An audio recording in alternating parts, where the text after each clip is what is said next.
ସ୍ଥିତିବାଦ ୟୁରୋପୀୟ ବୌଦ୍ଧିକ ଜଗତରେ ଓ ସାହିତ୍ୟରେ ଊନବିଂଶ ଶତାବ୍ଦୀର ଶେଷ ଦଶକ ଓ ବିଂଶ ଶତାବ୍ଦୀର ଆରମ୍ଭ କାଳରେ ସ୍ଥିତିବାଦର ସୂତ୍ରପାତ ହୋଇଛି।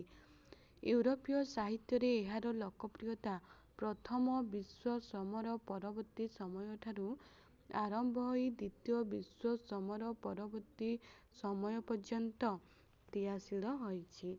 ସ୍ଥିତିବାଦର ଗତିପଥରେ ନୂଆ ନୂଆ ଦାର୍ଶନିକ ଚିନ୍ତନ, ବୌଦ୍ଧିକ ବିତର୍କ ଗୁଡ଼ିକର ପ୍ରବେଶ ଘଟିଛି।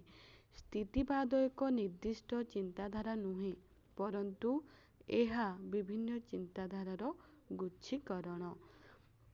ଊନବିଂଶ ଓ ବିଂଶ ଶତାବ୍ଦୀର ଚିନ୍ତକଗଣଙ୍କ ବ୍ୟକ୍ତିର ସ୍ୱତନ୍ତ୍ରତା ଓ ସ୍ୱାଧୀନତା ଅଧ୍ୟୟନ ଆଧାରରେ ସ୍ଥିତିବାଦର ଜନ୍ମ।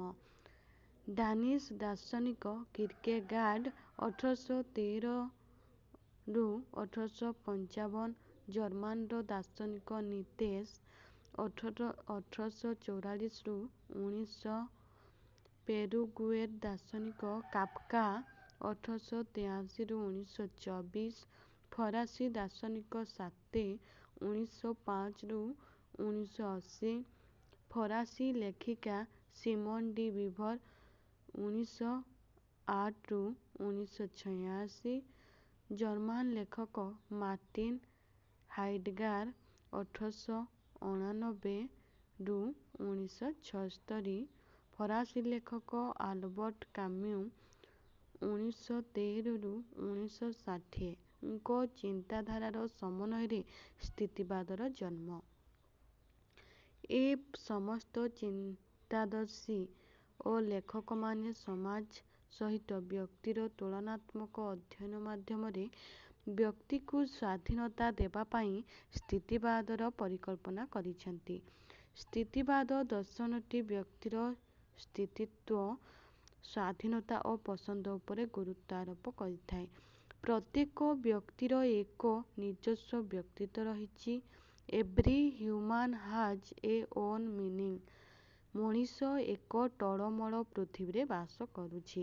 ଉତ୍ତରାଧିକାର ସୂତ୍ରରେ ଗଚ୍ଛାଏ ପରାଧୀନତା ପ୍ରାପ୍ତ ହୋଇଛି।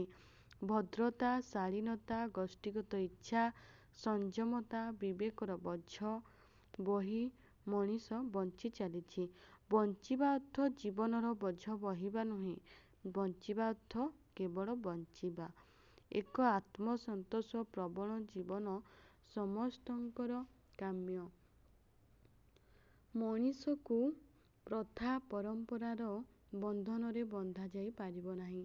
ମଣିଷର ବ୍ୟକ୍ତିତ୍ୱ ବହୁଧା ବିଭକ୍ତ। ବ୍ୟକ୍ତିର ଇଚ୍ଛାକୁ ସମ୍ମାନ ନ ଦେଲେ ତାର ବ୍ୟକ୍ତିତ୍ୱ ପାଉଁଶରେ ବଦଳିଯାଏ।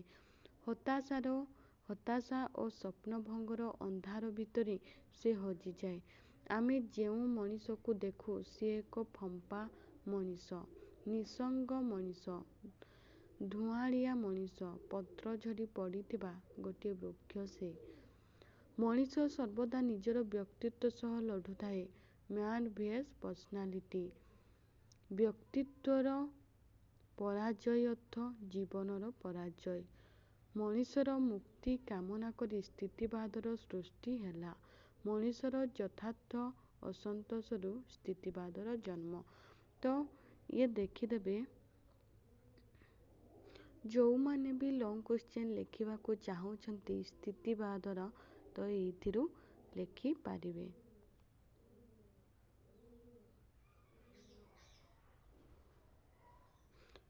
ପୃଷ୍ଠଭୂମି, ସଂଜ୍ଞା,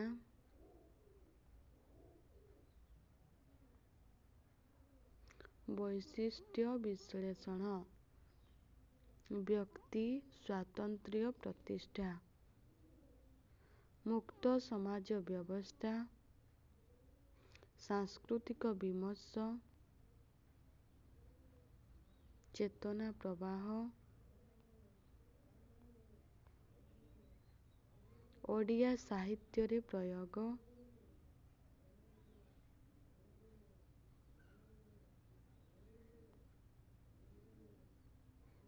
ତ ଇଏ ଥିଲା ଆମର ସ୍ଥିତିବାଦ।